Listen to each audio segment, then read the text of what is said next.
जय हिंद साथियों, unique classes with Sonu channel में आपका स्वागत है। आज के इस वीडियो में हम बात करेंगे कक्षा 10 विषय गणित पाठ 1 वास्तविक संख्याएं। दोस्तों, आज के इस वीडियो में हम वास्तविक संख्याएं से कुछ मोस्ट इंपॉर्टेंट क्वेश्चन को लेकर आए हैं जो कि लगातार आपके बोर्ड एग्जाम में पूछे जा रहे हैं। दोस्तों, वीडियो को लास्ट तक देखिएगा। अब मैथ के यानी कि गणित के जितने भी वीडियो बनेंगे उतने से बाहर क्वेश्चन एक भी क्वेश्चन नहीं रहेगा।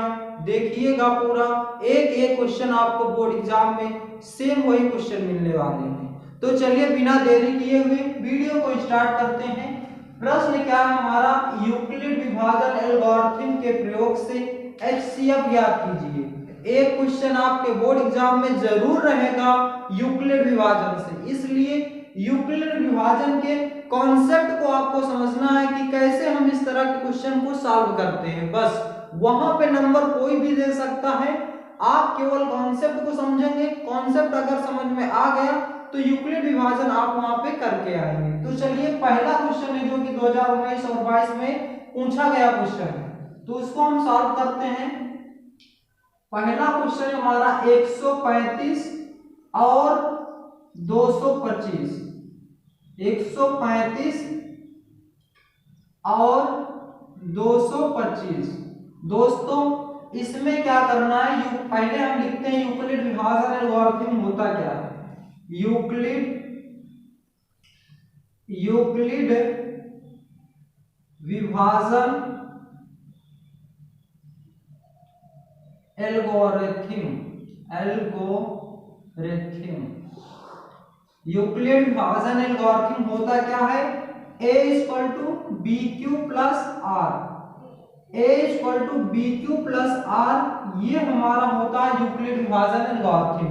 इसमें a क्या है, a हमें जो दो वैल्यू गिवन है उसमें से जो सबसे बड़ी वैल्यू है उसको हम a मानेंगे, और b जो छोटी वैल्यू है उसको हम नंबर क्या मानेंगे, b मानेंगे। और q क्या है, q से होता है क्वोशिएंट। क्वोशिएंट मतलब अभी हम बताएंगे भाग देने के बाद जो राइट साइड बनता है जिसे हम क्या कहते हैं, भागफल, वो हमारा क्या होता है, क्वोशिएंट होता है। r का मतलब रिमाइंडर, जो हमारा भाग देने के बाद शेष आता है उसे हम रिमाइंडर कहते हैं। तो यहाँ पे हम क्या करेंगे, a बराबर मानेंगे क्या, बड़ी वैल्यू क्या है 225, और b बराबर मानेंगे 135।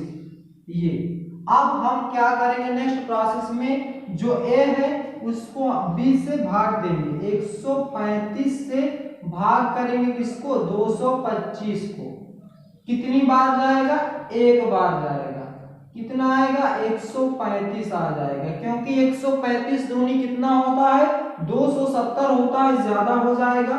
5 में से 5 गया 0, 12 में से 3 गया 9, 1 में से 1 गया कुछ नहीं।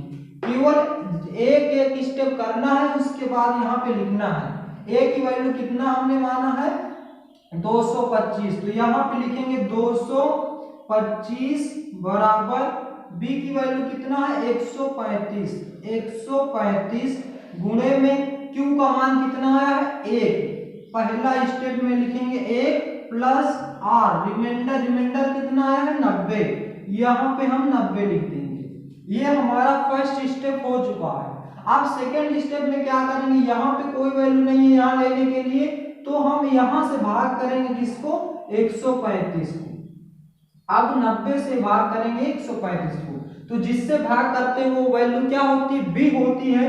तो यहाँ पे और जिसमें भाग करते हैं वो वैल्यू क्या होती है, a होती है। यहाँ पे देखिए, तो यहाँ पे 135 हमारा क्या हो जाएगा, a हो जाएगा बराबर, और b क्या हो जाएगा 90, गुणा में q अभी भाग देते तो 9 दूनी 18, 180, एक बार जाएगा, यहाँ भी कितना आ जाएगा 90। 5 में से 0 गया 5, 13 में से 9 गया 4, तो कितना आ गया, क्वोशिएंट हमारा 1 प्लस रिमाइंडर कितना आया है, 45। यहाँ पे हम 45 लिख देंगे। फिर अब नेक्स्ट प्रोसेस में 45 से भाग करेंगे किसको, 90 को, तो 45 दूनी 90, 2 बार गया कैंसिल हो गया, तो इस बार हमारा a की वैल्यू क्या है, 90 है, तो 90 यहाँ लिखेंगे, बराबर b की वैल्यू क्या है, 45 है, तो 45 लिखेंगे, गुणा में क्वोशिएंट कितना आया है 2, तो यहाँ पे क्या लिखेंगे 2 प्लस रिमाइंडर कितना आया है शेषफल 0, तो यहाँ पे 0 लिखेंगे। अब हम ध्यान देंगे यहाँ पे कि जिस लास्ट वैल्यू से हमारी वैल्यू पूरी तरह से डिविजिबल हो जाए, कट जाती है, तो शेषफल कुछ नहीं आता, तो वही वैल्यू हमारा बीई आंसर होता है किसका, एचसीएफ। तो 135 और 125 का जो एचसीएफ होगा क्या होगा, बी, यानी कि एचसीएफ बराबर कितना आ जाएगा हमारा 45। इस प्रश्न का जो एचसीएफ होगा क्या हो जाएगा 45 हो जाएगा। ये हमारा रहा आंसर। लास्ट वैल्यू यहाँ पे ध्यान देंगे, जिससे लास्ट में पूरी तरह से कट जाए, तो वही हमारा क्या होता है आंसर। तो एचसीएफ बराबर क्या आ गया 45 हमारे इस प्रश्न का सही जवाब होगा।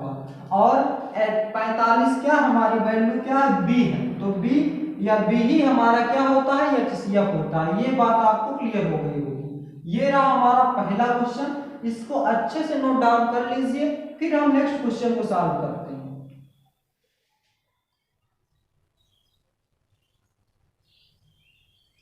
आइए अब अपने दूसरे क्वेश्चन की ओर बढ़ते हैं। दूसरा क्वेश्चन भी इसी तरह से है। यहाँ पे 867 और 225 यहाँ भी ये क्वेश्चन थोड़ा गलत है, यहाँ पे 255 होगा, 255। तो ध्यान दीजिएगा, यहाँ पे हम दो क्वेश्चन लिए हैं, हो सकता है एग्जाम में दो वैल्यू दूसरी आ जाए, तो कोई दिक्कत नहीं, प्रोसेस सीखना है आपको कि कैसे हमको करना है। और यूक्लिड विभाजन अगर आ जाता है आपके बोर्ड एग्जाम में, तो आप उसे छोड़ के नहीं आएंगे। सेम इसी तरह से बहुत ही आसान है। बस आइए अब दूसरे क्वेश्चन को सॉल्व करते हैं। यहाँ पे ए की वैल्यू क्या मानेंगे, जो सबसे बड़ी होगी 867 आपकी ए हो जाएगी, और बी की वैल्यू क्या हो जाएगी 255 यूक्लिड एल्गोरिथम। अब यहाँ पे आपको लिखना होगा क्या, यूक्लिड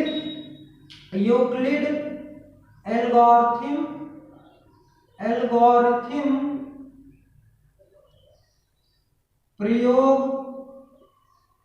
से, यूक्लिड एल्गोरिथम विभाजन से या यूक्लिड एल्गोरिथम प्रयोग से क्या होता है, a इक्वल टू होता है B Q, a equal to होता है B Q plus R, a equal to B Q plus R. ये हमारा क्या होता है यूक्लिड एल्गोरिथम प्रयोग होता है। अब हम क्या करेंगे, b से डिवाइड करते हैं। सबसे पहले 255 भागे 8 6 7, इसमें हम क्या करेंगे भाग करेंगे, तो कितनी बार जाएगा 250 है, लगभग 3 बार जाएगा, क्योंकि 2 चौको 8, 8 बार में ज्यादा, 4 बार में ज्यादा हो जाएगा, तो 3 बार, 3 5 15, 3 5 15 1 16, 3 दूनी 6 1 7, 7 में से 5 गया 2, 6 में से 6 गया 0, 8 में से 7 गया 1, कितना आया 2। ए की वैल्यू क्या लिए 867 बराबर बी की वैल्यू कितना है 255, गुणा में क्यू का मान कितना आया 3, प्लस रिमाइंडर आर का मान कितना आया 102। ये हमारा फर्स्ट स्टेप कंप्लीट हुआ। अब सेकेंड स्टेप में क्या करेंगे, 102 से भाग करेंगे 255 को, 102 से भाग करेंगे किसको 255 को, कितनी बार जाएगा 2 बार जाएगा, कितना आ जाएगा 204 आ जाएगा। 5 में से 4 गया 1, 5 में से 0 गया 5, 2 में से 2 गया कुछ नहीं। अब यहाँ पे क्या लिखेंगे 255 आपका क्या हुआ ए की वैल्यू हुई, और 102 आपका क्या हुआ बी की वैल्यू हुई, गुणे क्यू का मान कितना आया 2, प्लस रिमाइंडर यानी कि शेषफल कितना आया 51। यहाँ पे ये हमारा सेकेंड स्टेप हुआ। अब थर्ड स्टेप में हम क्या करेंगे 51 से भाग करेंगे 102 को, 51 को 102 से, तो कितनी बार जाएगा 50 50 100 होता है, तो 51 51 2 बार जाएगा, 2 1 कम 2, 2 5 10, 102। यहाँ पे ए की वैल्यू हमारा क्या है 102 बराबर बी की वैल्यू क्या है 51, गुणा में क्यू का मान कितना आया है 2, प्लस रिमाइंडर कितना आया है 0। तो हमने क्या बताया था कि जिस लास्ट वैल्यू से हमारा भाग पूरी तरह से विभाजित हो जाए, यानी कि वही वैल्यू हमारा क्या होता है, HCF होता है। तो 51 हमारा क्या है, बी है। तो HCF बराबर कितना आ जाएगा, 51। 51 आपके इस प्रश्न का HCF होगा, जो कि एकदम सही है।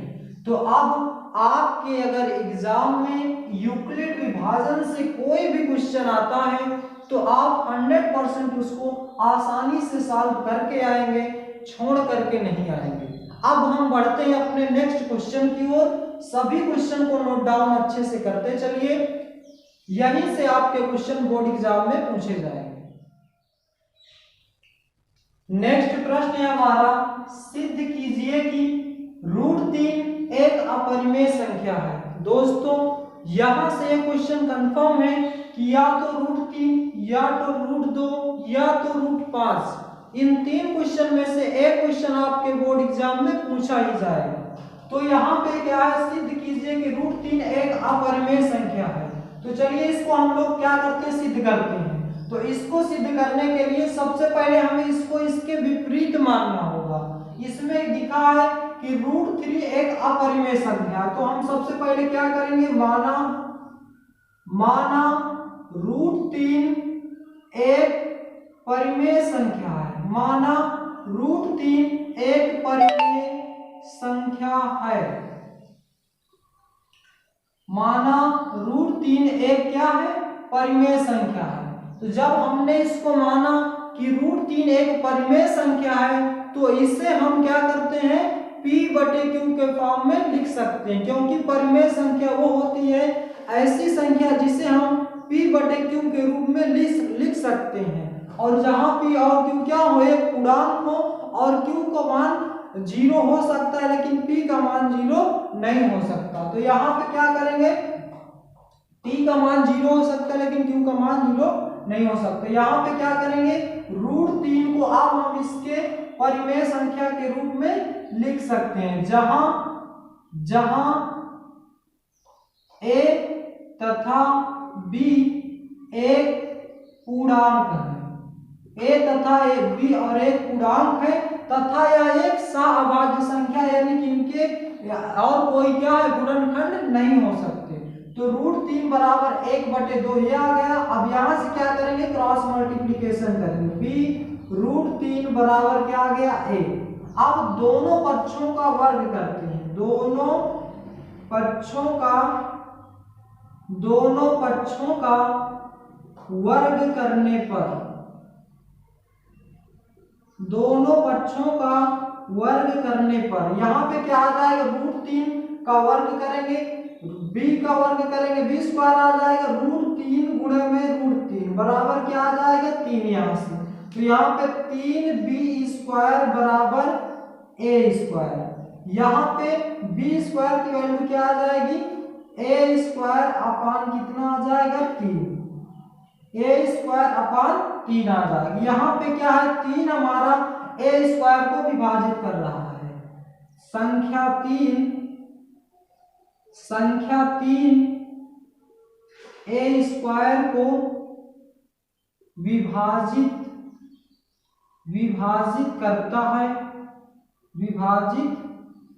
करता है, इसलिए 3A को भी विभाजित करेगा। जब हमारा संख्या 3 A² को विभाजित कर रहा है तो A को भी क्या करेगा, विभाजित करेगा। अब यहां से देखिए, अब यहां से हम लोग क्या करेंगे, माना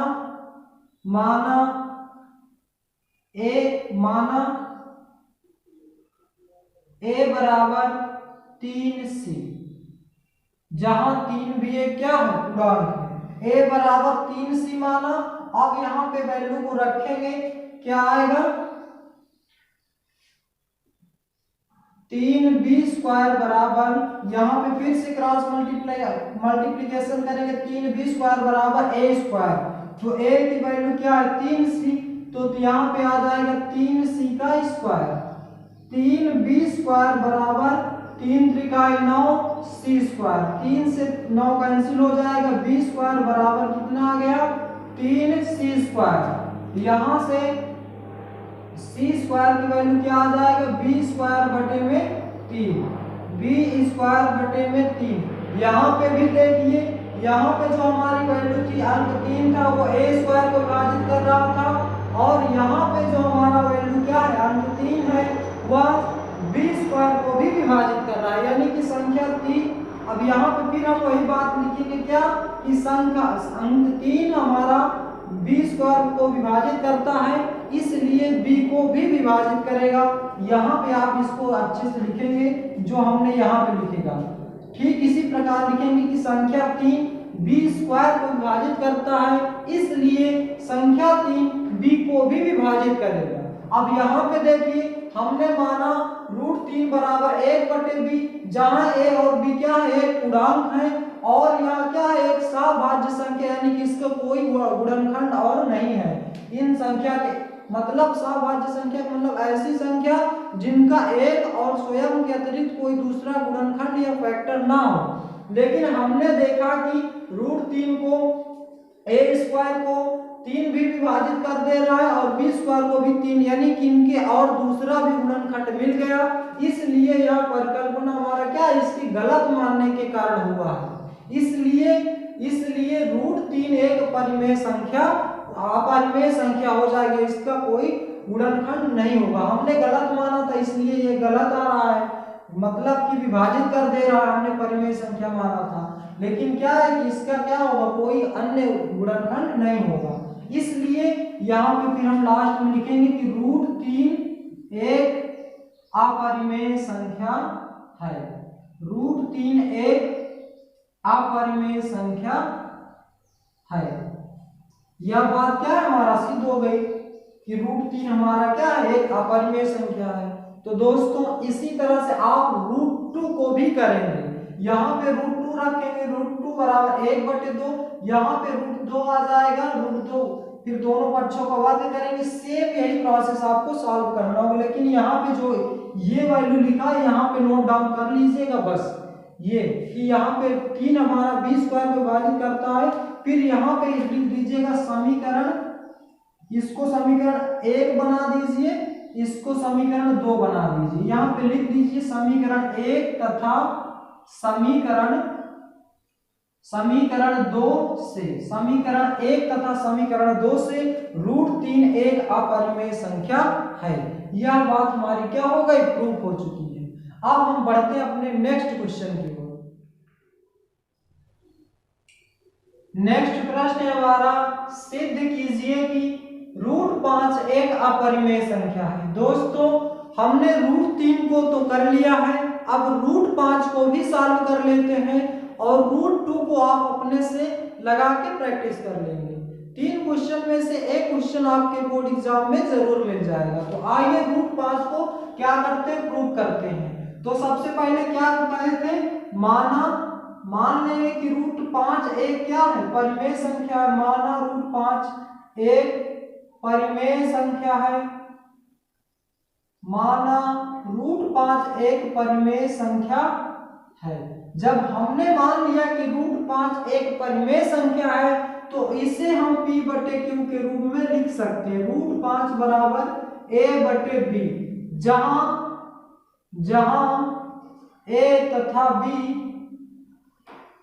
एक पूर्णांक है, जहां a तथा b एक क्या है पूर्णांक है, और सहअभाज्य संख्या बने मतलब इनका और कोई इनके अलावा और एक के अलावा और दूसरा कोई गुणनखंड नहीं है।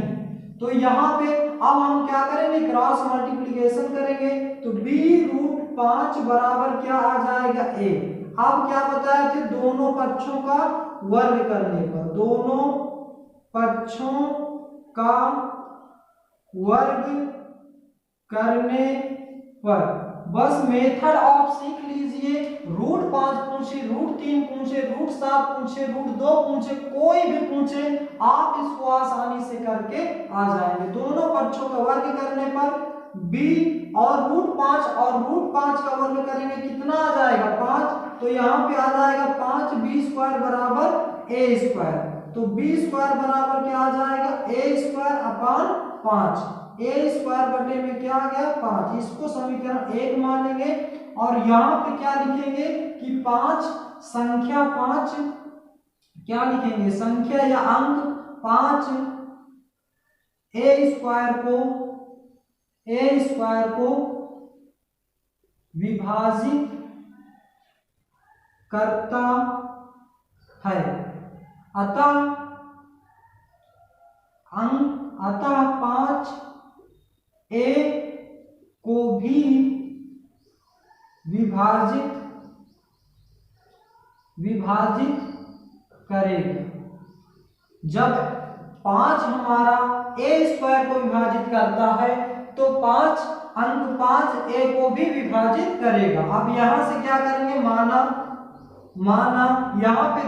यहाँ पे दोस्तों ध्यान दीजिएगा, जो अंक नीचे रहे उसी को मानते हैं। माना a बराबर 5c, माना a बराबर 5c। अब 5c को समीकरण 1 में रखते हैं तो ये इस साइड आएगा तो क्या हो जाएगा 5b² हो जाएगा। 5b² बराबर a स्क्वायर बचेगा, a की वैल्यू कितना है 5c, तो यहाँ पे 5c का स्क्वायर आ जाएगा। अब 5b² बराबर कितना है 5 का स्क्वायर करेंगे 25c²। 5 से कैंसिल करेंगे 5 बचा 25, b² बराबर आ गया 5c²। तो यहाँ से c² बराबर क्या आ जाएगा b² अपान 5। ये हमारा क्या हो जाएगा समीकरण 2 हो जाएगा। यहाँ पे फिर वही बात लिखेंगे क्या कि जब अंक 5b² को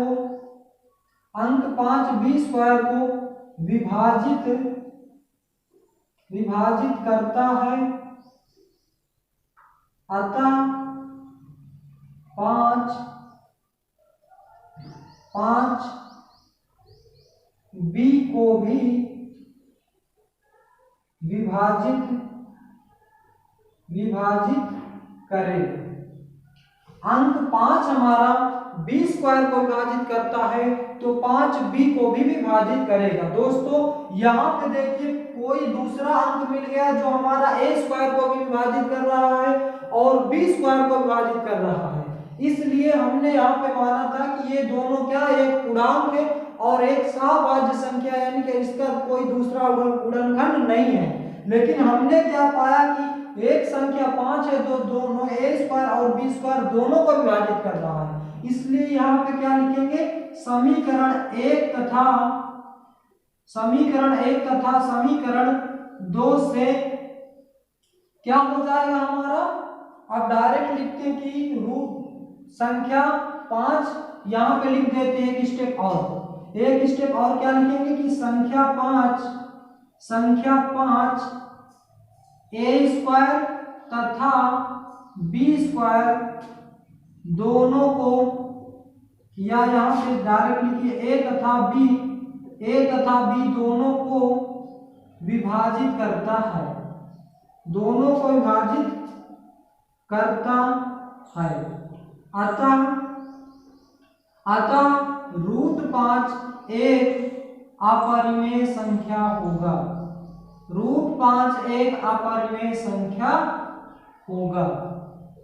तो दोस्तों इस तरह से लैंग्वेज कुछ भी आप अच्छे से लिख सकते हैं कि समीकरण 1 तथा 2 से अंक 5 a तथा b दोनों को विभाजित करता है या a² तथा b² दोनों को विभाजित करता है, इसलिए रूट 5 एक अपरिमेय संख्या होगा। यह बात हमारा क्या हो गया प्रूफ हो चुका। तो दोस्तों इस प्रकार से आप रूट 5, रूट 2, रूट 3 को आसानी से बोर्ड एग्जाम में अच्छे से सॉल्व करके आएंगे। अब हम बढ़ते हैं अपने नेक्स्ट मोस्ट इंपॉर्टेंट क्वेश्चन की ओर।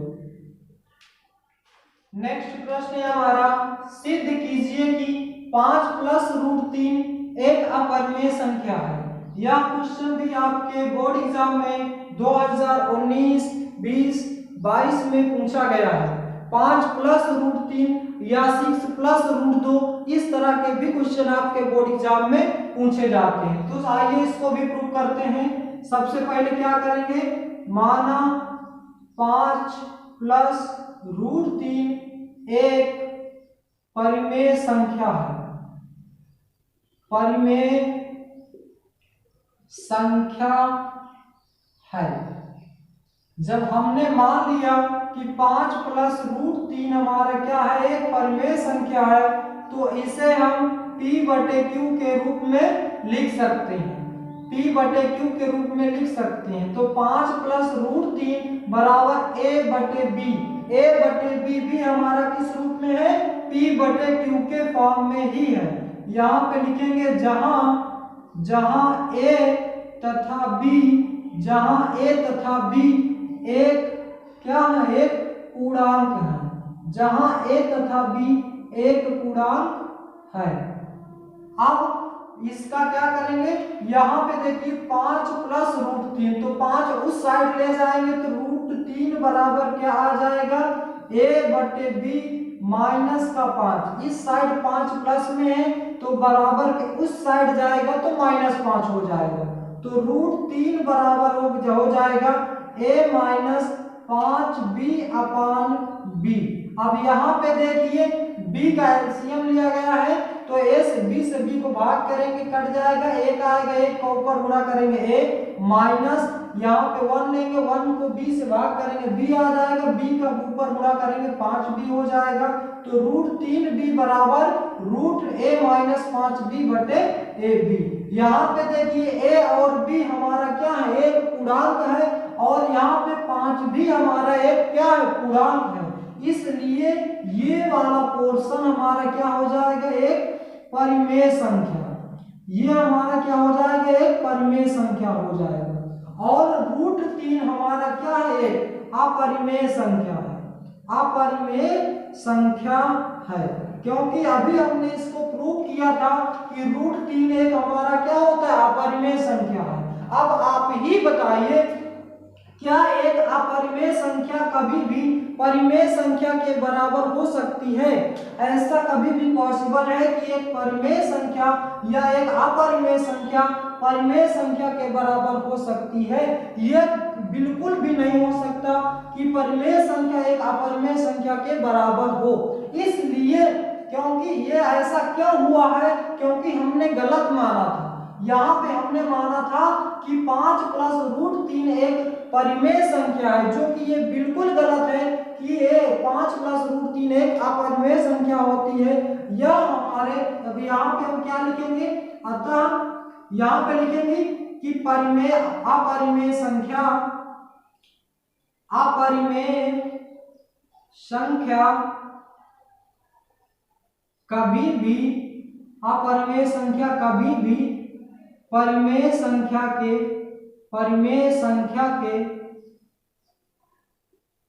संख्या के बराबर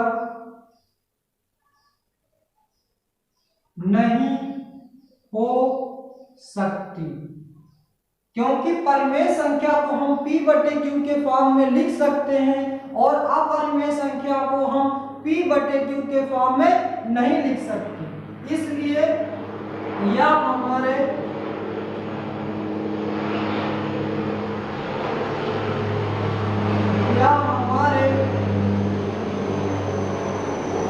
गलत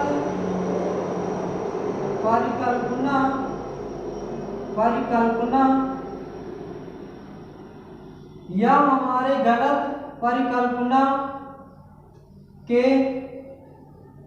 कारण हुआ।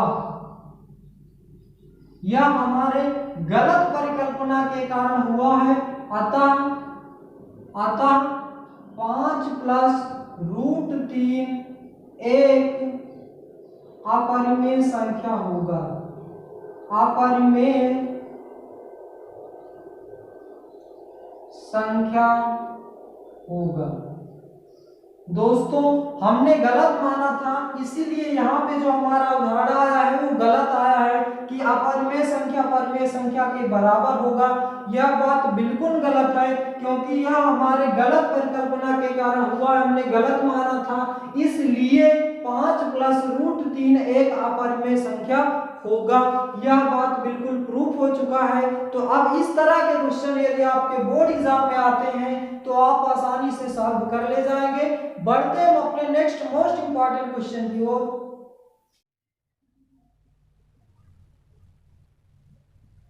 नेक्स्ट प्रश्न है हमारा, सिद्ध कीजिए कि 3√2 एक अपरिमेय संख्या है।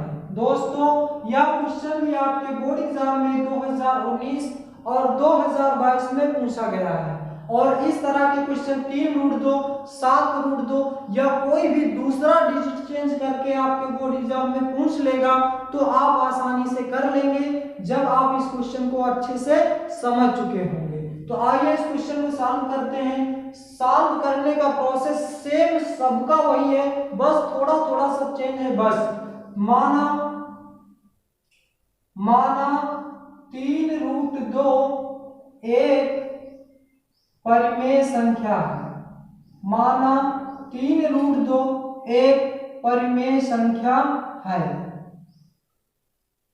जब हमने मान लिया कि 3√2 एक परिमेय संख्या है तो इसे हम P/Q के रूप में लिख सकते हैं। तो यहाँ पे A/B या 3√2 बराबर 1/B, जहां A तथा B एक पूर्णांक A तथा B क्या है? एक पूर्णांक है। यहां से 3 इधर गुणा में इस साइड लाएंगे तो क्या हो जाएगा? भाग में। √2 बराबर A/3B।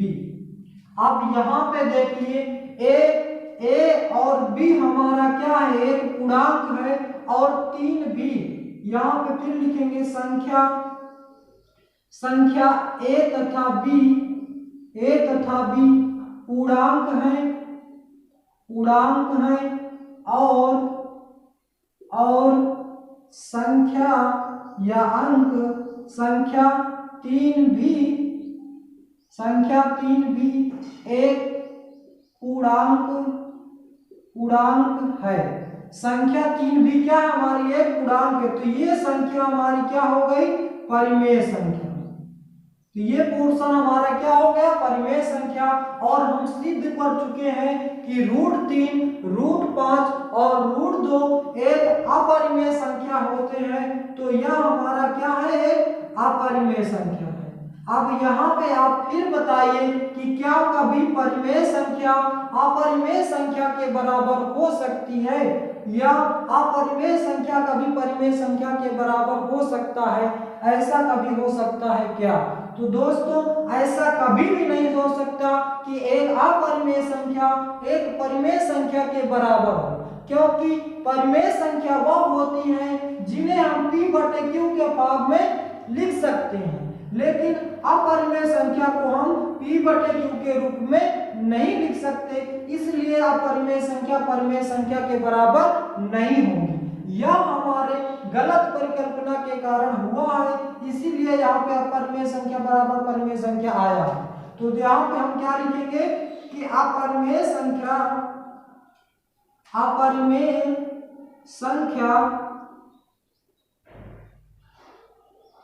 परिमेय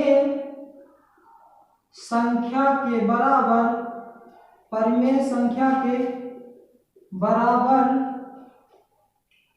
नहीं हो सकती। यह हमारे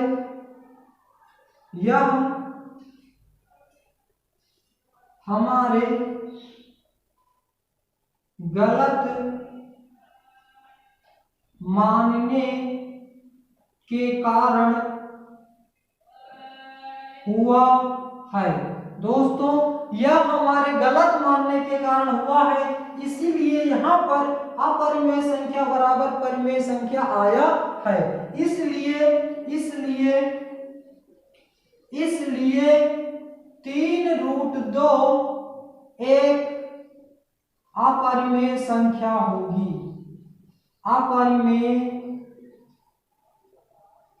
3√2 एक अपरिमेय संख्या होगी। इसलिए 3√2 एक अपरिमेय संख्या होगी। दोस्तों ये थे हमारे आज के कुछ मोस्ट इंपॉर्टेंट प्रश्न जिनको हमने अच्छे से सॉल्व किया। अब इस चैप्टर का एक दूसरा वीडियो भी बनाएंगे क्योंकि अब ये बहुत बड़ा हो जाएगा और केवल 2 वीडियो होंगे इस चैप्टर के। यदि आप दोनों वीडियो अच्छे से देख लेंगे तो एग्जाम का कोई भी क्वेश्चन इस चैप्टर का आपको कभी नहीं छूटेगा। तो दोस्तों वीडियो आपको कैसा लगा इसका जवाब आप हमें कमेंट बॉक्स में दें। यदि आप हमारे चैनल पे नए हैं तो चैनल को सब्सक्राइब करें और वीडियो को लाइक करें और ज़्यादा से ज़्यादा शेयर करें। Thanks for watching my video. मिलते हैं नेक्स्ट वीडियो में। जय हिंद, जय Bharat, best of luck to your board examination. Thank you.